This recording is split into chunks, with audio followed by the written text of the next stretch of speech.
Hey guys what's up, this is R Pradeep और आप देख रहे हैं मेरे चैनल एमिट एजुकेटर्स। तो आज मैं आपको कराने जा रहा हूँ कक्षा 7 का अध्याय 4 है ये भूगोल का, जिसका नाम है वायु। तो शुरू करते हैं। पहले पढ़ते हैं कि हमारे जो पृथ्वी है चारों ओर से वायु से जो घनी चादर है, एक बड़ी चादर है, उससे घिरी हुई है, जिसे वायुमंडल कहते हैं। और पृथ्वी पर सभी जीव जीवित रहने के लिए वायुमंडल पर ही डिपेंड होते हैं, निर्भर होते हैं। यह हमें क्या करता है, सांस लेने के लिए वायु प्रदान करता है या प्रोवाइड करता है। और जो सूर्य है उसकी जो किरणें होती है वो हानिकारक होती हैं, तो पर इससे क्या करता है, इसके प्रभाव से हमारी रक्षा करता है वायुमंडल।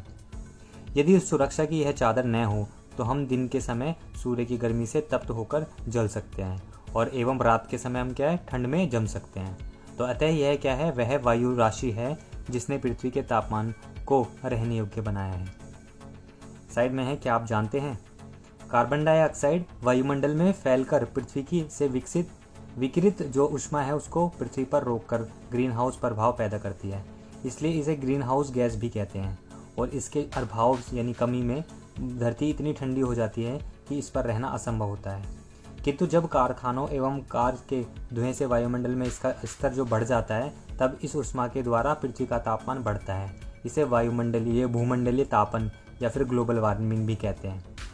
तापमान में इस वृद्धि के कारण पृथ्वी के सबसे जो ठंडे प्रदेश हैं उसमें जो जमी हुई बर्फ़ है वो पिघलती है, और जिसके परिणाम स्वरूप समुद्र के जो जल स्तर है उसमें वृद्धि होती है, जिससे तटीय क्षेत्रों में बाढ़ आ जाती है। और दीर्घ अवधि में इसके कारण क्या है, जलवायु में अत्यधिक परिवर्तन हो जाता है, और जिसके फलस्वरूप क्या होता है, कुछ पौधे एवं जो पशु है वो लुप्त हो सकते हैं।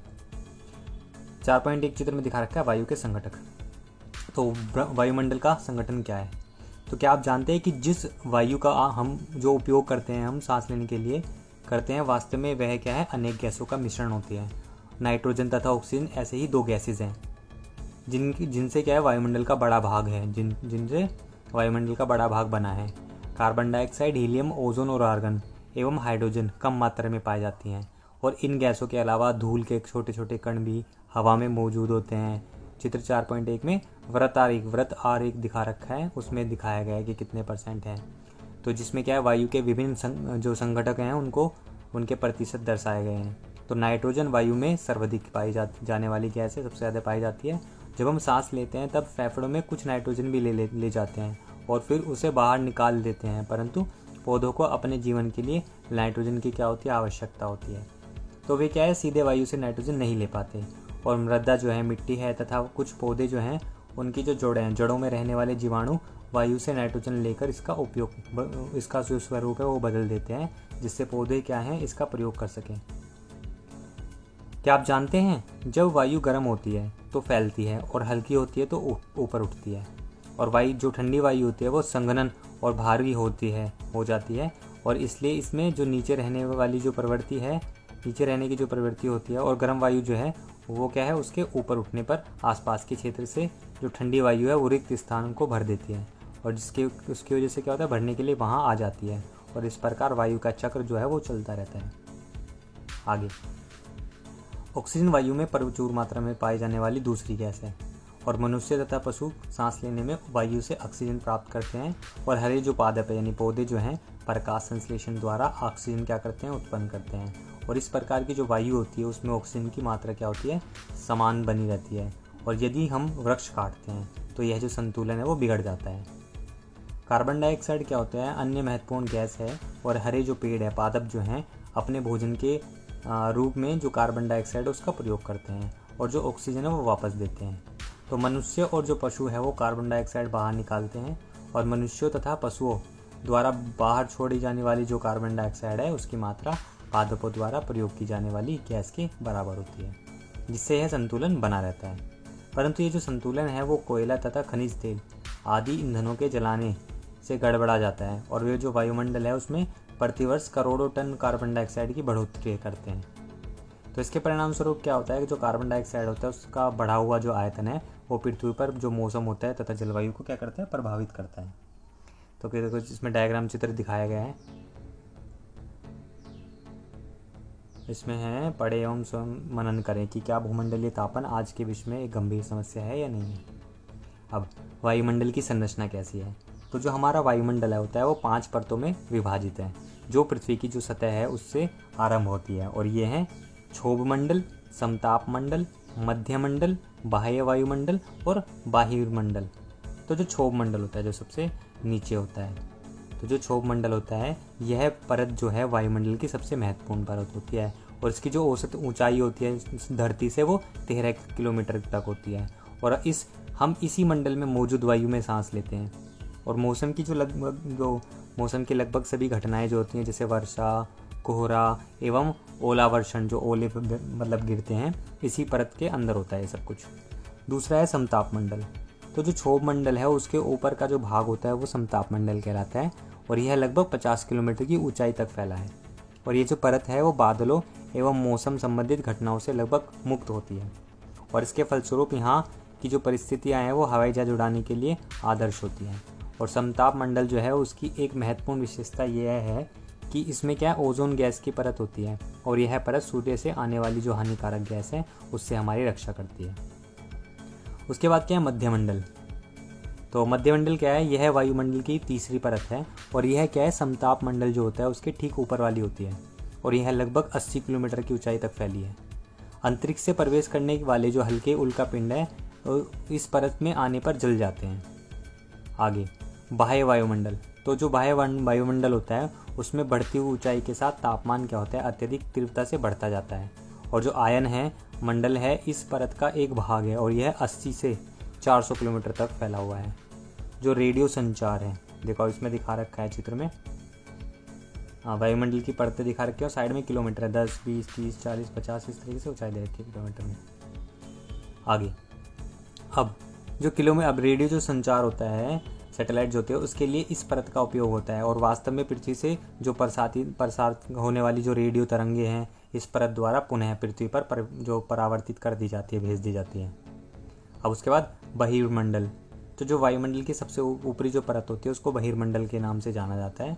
और यह वायु की पतली परत होती है। और हल्की गैसें जैसे हीलियम, हाइड्रोजन यहीं से अंतरिक्ष में तैरती रहती हैं। आओ कुछ करके सीखें। स्थानीय समाचार पत्र से 10 दिन की मौसम की रिपोर्ट लिखें और एवं मौसम में बदलाव का अवलोकन करें, उसको स्टडी करें। आगे मौसम एवं जलवायु। तो क्या आज वर्षा होगी? क्या आज दिन साफ होगा या फिर धूप निकलेगी? तो कितनी ही बार हमने क्रिकेट प्रेमियों के मुंह से एक दिवसीय मैच के भविष्य पर अनुमान लगाते हुए सुना होगा। तो यदि हम कल्पना करें, सोचें कि हमारा जो शरीर है एक रेडियो है और मस्तिष्क उसके स्पीकर हैं, तो जो मौसम जो है वह है जो इसके नियंत्रण बटन से छेड़छाड़ करता रहता है। तो मौसम क्या है, वायुमंडल की जो प्रत्येक घंटे तथा दिन प्रतिदिन की जो स्थिति होती है, आर्द्र एवं गर्म मौसम किसी को भी क्या है, चिड़चिड़ा बना सकता है। तो जो अच्छा हवादार मौसम हमें क्या है, आनंद देता है। तो और हम क्या है, घूमने की योजना भी बना सकते हैं। मौसम क्या है, नाटकीय रूप से दिन प्रतिदिन बदलता रहता है, किंतु जो दीर्घ काल में किसी स्थित स्थान का जो औसत मौसम होता है उस स्थान की जलवायु बताता है। और क्या अब आप समझ गए कि हम जो है वो मौसम का दैनिक पूर्वानुमान क्यों करते हैं? क्या आप जानते हैं, यह जानकर आपको आश्चर्य होगा कि जो पृथ्वी है वो सूर्य की ऊर्जा के सैकड़ा हजार, 10,000 लाख, 10 लाख करोड़, 10 करोड़ अरब, 10 अरब 20 अरब भाग का केवल एक भाग है। और 2 अरबवा, जिसे 2 अरब बोलते हैं, 2 अरब है ही प्राप्त करती है। तापमान। आप प्रतिदिन जिस तापमान का अनुभव करते हैं वह वायुमंडल का तापमान होता है। और वायुमंडल में जो मौजूद ताप है एवं जो शीलता है उसके परिणाम को तापमान कहते हैं। वायुमंडल का जो तापमान है वो केवल दिन और रात में ही नहीं बदलता बल्कि ऋतुओं के अनुसार भी बदलता है। शीत ऋतु की अपेक्षा जो ग्रीष्म ऋतु होती है ज़्यादा गर्म होती है। जो आतपन होता है एक महत्वपूर्ण कारक है जो तापमान के जो वितरण है उसको प्रभावित कर देता है। बांटना। सूर्य से आने वाली जो ऊर्जा है जिसे जो पृथ्वी रोक लेती है उसे आतपन कहलाती है। जो आतपन है वो सूर्य ताप की मात्रा क्या है, भूमध्य रेखा से ध्रुवों की ओर घटती है, इसलिए तापमान उसी प्रकार घटता जाता है। तो दिखा रखा है चित्र 4.3 में मौसम की जानकारी के लिए यंत्र दिखा रखा है। तो वर्षा मापी है, वर्षा की मात्रा मापना, ताप मापी जो तापमान नापना, वायु दाब मापी वायु दाब का मापना, और वात दीर्घदर्शी पवन की दिशा को दर्शाने वाला। क्या आप जानते हैं कि तापमान को मापने की जो मानक इकाई है वो डिग्री सेल्सियस है, और इसका जो आविष्कार है वो एंड्रस सेल्सियस ने किया था। और सेल्सियस जो पैमाना है उस पर जो जल होता है वो 0 डिग्री सेल्सियस पर जमता है, और जो 100 डिग्री सेल्सियस पर जल क्या है उबलता है। अब आप समझ गए होंगे कि जो ध्रुव है वो बर्फ़ से क्यों ढके होते हैं। यदि पृथ्वी का तापमान अत्यधिक बढ़ जाता है तो इस जो इतनी गर्मी है वो मतलब क्या हो जाता है, यह इतनी गर्म हो जाती है कि यहाँ कुछ फसलें क्या नहीं उग सकेंगी। गाँव की अपेक्षा नगरों का जो तापमान होता है बहुत अधिक होता है। दिन के समय में जो एसफाल्ट जो होता है जिससे सड़क बनी होती है, जो चारकोल होता है, एवं धातुओं और कंक्रीट से बने जो भवन होते हैं वो गर्म हो जाते हैं, और रात के समय यह ऊष्मा मुक्त हो जाती है। तो नगर के भीड़भाड़ वाले जो ऊंचे भवन है वो गर्म वायु को रोक लेते हैं, जिससे नगर का जो तापमान है वो बढ़ जाता है। वायु दाब क्या होता है? यह जानकर आपको आश्चर्य होगा कि जो वायु है हमारे शरीर पर उच्च दाब के साथ बदल जाती है, मतलब बल लगाती है, किंतु हम क्या करते हैं, इसका अनुभव नहीं करते हैं। यह इसलिए है क्योंकि वायु का जो दाब है हमारे ऊपर सभी दिशाओं से लगता है, और हमारा जो शरीर है वो विपरीत बल लगाता है। पृथ्वी की जो सतह है उस पर वायु के जो भार है द्वारा लगाया गया जो दाब होता है वायु दाब कहलाता है। वायुमंडल में ऊपर की ओर जाने पर दाब क्या है, तेजी से गिरने लगता है, और समुद्र स्तर पर क्या है, वायु जो दाब है वो सबसे ज़्यादा होता है, और ऊंचाई पर जाने पर यह घटता जाता है। तो वायु जो दाब होता है उसका जो क्षैतिज वितरण है वो किसी स्थान पर उपस्थित वायु के ताप पर प्रभावित होता है। अधिक तापमान वाले क्षेत्रों में जो वर्षा है, वायु जो है वो गर्म होकर ऊपर उठती है, और यह निम्न दाब क्षेत्र बनाती है। और जो निम्न दाब होता है वो बादल युक्त आकाश एवं नम मौसम के साथ जुड़ा होता है। कम तापमान वाले जो क्षेत्र होते हैं उनकी जो वायु होती है वो ठंडी होती है, और इसके जो फलस्वरूप क्या होता है, यह भारी होती है। और जो भारी वायु होता है वो निमज्जित होकर उच्च दाब क्षेत्र बनाती है, और जो उच्च दाब वाला जो क्षेत्र होता है उसके कारण स्पष्ट और स्वच्छ आकाश होता है। वायु सदैव यानी हमेशा उच्च दाब क्षेत्र से निम्न दाब क्षेत्र की ओर गमन करती है या गति करती है। साइड में लिखा है, क्या आप जानते हैं कि जो चांद है उस पर वायु नहीं है, अतएव वहाँ जो वायु दाब भी नहीं है। अंतरिक्ष यात्री जब चांद पर जाते हैं तो वे विशेष रूप से सुरक्षित हवा से भरी हुई अंतरिक्ष पोशाक पहनते हैं, और यदि वे इस अंतरिक्ष पोशाक को न पहने तो अंतरिक्ष यात्रियों के जो शरीर हैं द्वारा विपरीत बल लगने के कारण उनकी जो रक्त शिराएं हैं वो फट सकती हैं, जिससे क्या अंतरिक्ष यात्री जो है रक्त स्रावित हो सकते हैं। क्या आप जानते हैं पवन का नाम आप उसके आने की दिशा के आधार पर निर्धारित होता है। उदाहरण के लिए पश्चिम से आने वाली जो पवन होती है उसको पछुआ कहते हैं, पवन कहते हैं।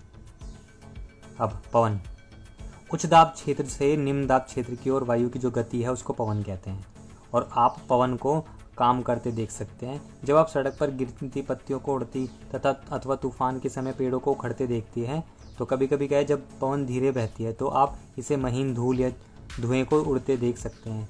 कभी कभी पवन इतनी तेज हो जाती है कि इसकी जो विपरीत दिशा है उसमें चलना बहुत कठिन हो जाता है। और आपने अवश्य अनुभव किया होगा कि तेज वायु जो पवन है उसमें जो छाता लेकर चलना आसान नहीं है। 3 अन्य उदाहरण सोचिए जब तेज पवन के कारण आपके लिए समस्या उत्पन्न हुई हो। पवन को मुख्यतः 3 प्रकारों में विभाजित किया जा सकता है। पहला जो है स्थायी पवने, दूसरा मौसमी पवने, और तीसरा स्थानीय पवने। तो देखो ये डायग्राम दिखा रखा है चित्र 4.4 में प्रमुख वायुदाब की पेटी दिखाई है। अब स्थायी पवने क्या होती है? तो व्यापारिक पश्चिमी एवं जो पूर्वी जो पवने होती है वो स्थायी पवने होती हैं, और ये वर्ष भर लगातार निश्चित दिशा में चलती रहती हैं। मौसमी पवने क्या है? ये पवने विभिन्न ऋतुओं में अलग अलग मौसम में अपनी दिशा बदलती रहती है। उदाहरण के लिए भारत में मानसून की पवने होती हैं। स्थानीय पवने क्या है? ये पवने किन्हीं छोटे क्षेत्रों में वर्षा या दिन के किसी विशेष समय में चलती है। और उदाहरण के लिए स्थल एवं जो समुद्री समीर है जो है ब्रीज है। क्या आपको भारत के उत्तर क्षेत्र की गर्म और शुष्क स्थानीय पवन याद है जिसे हम लू कहते हैं? आगे है चक्रवात, प्राकृतिक आवेश। भारत के पूर्वी समुद्री तट पर स्थित जो उड़ीसा है उसमें बंगाल की खाड़ी से उठने वाले चक्रवात का खतरा बना रहता है। 17 अक्टूबर 1999 को राज्य के 5 जिलों में चक्रवात आया, और 29 अक्टूबर 1999 को एक अन्य महाचक्रवात आया जिसने राज्य के एक बड़े भाग में तबाही मचाई। और मुख्यतः पवन का जो वेग है, वर्षा तथा ज्वार जो प्रोत्कर्ष है उससे हानियां हुई। 260 किलोमीटर प्रति घंटे तक के जो वेग है वाली पवन क्या है 336 घंटे से भी ज़्यादा समय तक चलती रही। तो तीव्र जो वेग है वाली इस पवन ने पेड़ों को उखाड़ दिया, कच्चे जो घर हैं उनको नष्ट कर दिया और अनेक औद्योगिक जो भवन हैं तथा अन्य घरों की जो छतें उनको भी उड़ गई। और विद्युत आपूर्ति एवं जो टेलीफोन लाइन है वो पूरी तरह से क्या हो गई, कट गई। और चक्रवात के फलस्वरूप लगातार 3 दिनों तक भारी वर्षा होती रही और इस वर्षा के कारण उड़ीसा की जो प्रमुख नदियां हैं उनमें बाढ़ आ गई और चक्रवाती जो पवन हैं उन पवनों के कारण उठी जो ज्वारी तरंगे हैं स्थल पर 20 किलोमीटर तक आ गई। और जो फलस्वरूप क्या हुआ, तटीय जो क्षेत्र है उसमें भयानक तबाही हुई और अचानक 7 से 10 मीटर ऊंची ज्वारी तरंग है वो आ गई, जिसके कारण तैयार खड़ी जो धान है उसकी फसल पूरी तरह से नष्ट हो गई। जो चक्रवात द्वारा विनाश जो है वो दिखा रखा है। फिर क्या हुआ, 25 अक्टूबर 1999 को पूर्वी पोर्ट ब्लेयर जो है उसके निकट थाईलैंड की जो खाड़ी है उसमें अवदाब के कारण यह चक्रवात उत्पन्न हुआ और यह धीरे धीरे उत्तर पश्चिम दिशा में बढ़ा और गहन होकर इसने महाचक्रवात का रूप धारण कर लिया और 29 अक्टूबर को सुबह 10:30 बजे उड़ीसा के इरेस्मा एवं बालीकुंडा के बीच के क्षेत्रों में को प्रभावित किया। इस महाचक्रवात ने भुवनेश्वर, कटक और 28 तटीय नगर हैं उनको सहित उड़ीसा के पूरे तट को बर्बाद कर दिया। इससे लगभग 130 लाख लोग प्रभावित हुए और बहुत बड़ी संख्या में पशुओं की मौत हो गई। धान, सब्जियों एवं फलों की जो खड़ी फसलें हैं उनका भी नुकसान हुआ। ज्वारीय प्रकोष्ठ जो है उससे उत्पन्न हुई जो लवण है उसके कारण कृषि योग्य जो विशाल भू क्षेत्र था वो अनुपजाऊ हो गया और साल, सागवान एवं बांस के जो बागान वाले विशाल जो भू क्षेत्र है वो नष्ट हो गए। पारादीप एवं जो कोणार्क के बीच स्थित जो मैंग्रोव है उसके जंगल है वो लुप्त ही हो गए। आगे है चक्रवाती वर्षा और आर्द्रता। आर्द्रता क्या है, जब जल पृथ्वी एवं विभिन्न जलाशयों से वाष्पित हो जाता है और तो यह जलवाष्प बन जाता है और वायु में किसी भी समय जलवाष्प की जो मात्रा है उसको आर्द्रता कहते हैं। जब वायु में जलवाष्प की मात्रा अत्यधिक होती है तो उसे हम आर्द्रता जो आर्द्र दिन है उसे कहते हैं। जैसे जैसे वायु गर्म होती है या हो जाती है तो इसकी जो जलवाष्प है वो धारण करने की क्षमता बढ़ती जाती है और इस प्रकार यह और अधिक क्या है, आर्द्र हो जाती है। तो आर्द्र दिन है उसमें कपड़े सूखने में काफ़ी समय लगता है और एवं हमारे जो शरीर है उससे क्या है, पसीना आसानी से नहीं सूखता और हम क्या है, असहज महसूस करते हैं। जब जलवाष्प ऊपर उठती है तो यह ठंडा होना शुरू हो जाती है और जलवाष्प क्या है, संघनित हो जाती है और होकर ठंडी होकर जल की बूंदें बनाते हैं। बादल इन्हीं जो जल की बूंदें हैं उनका ही एक समूह होता है। जब जल की ये बूंदें इतनी भारी हो जाती हैं कि वायु में तैर नहीं सके तब वे वर्षण के रूप में नीचे आ जाती हैं। आकाश में उड़ते हुए जेट हवाई जहाज जो हैं अपने पीछे सफ़ेद पथ चिन्ह छोड़ते हैं और इनके इंजन से निकली जो नमी है वो संघनित हो जाती है और वायु के गतिमान न रहने की स्थिति में यह संघनित जो नमी है वो कुछ देर तक पथ के रूप में दिखाई देती है। पृथ्वी पर जो जल है उसके रूप में गिरने वाली जो वर्षण है वर्षा कहलाती है और ज़्यादातर जो भूमि का जो जल है वो वर्षा जल से ही प्राप्त होता है। पौधे जो हैं वो जल संरक्षण में मदद करते हैं, हेल्प करते हैं। जब पहाड़ी पार्श्वों से पेड़ काटे जाते हैं तो वर्षा जल क्या है, अनावृत पहाड़ों से नीचे बहता है और एवं निचले इलाकों में बाढ़ का कारण बनता है। तो क्रियाविधि क्या है, आधार पर वर्षा के 3 प्रकार होते हैं, संवहनी वर्षा, पर्वतीय वर्षा और चक्रवाती वर्षा। पौधे तथा जीव जंतु के जीवित रहने के लिए वर्षा बहुत महत्वपूर्ण है और इससे क्या है, धरातल को ताज़ा जल प्रदान होता है। यदि वर्षा कम हो तो जल की जो कमी है तथा सूखा हो जाता है और इसके विपरीत अगर वर्षा अधिक हो तो बाढ़ आ जाती है। क्या आप जानते हैं वर्षण के दूसरे रूप क्या है, हिम है और सहिम जो वृष्टि है तथा ओला ये है। तो चैप्टर कंप्लीट हुआ। अगर आपको कोई चीज़ ना समझ में आई तो प्लीज़ कमेंट करें और अगर ये वीडियो आपको अच्छी लगी तो लाइक करें, शेयर करें, सब्सक्राइब करें और वेट करें मेरी नेक्स्ट वीडियो का जो बहुत जल्दी आने वाली है। तब तक के लिए बाय, धन्यवाद।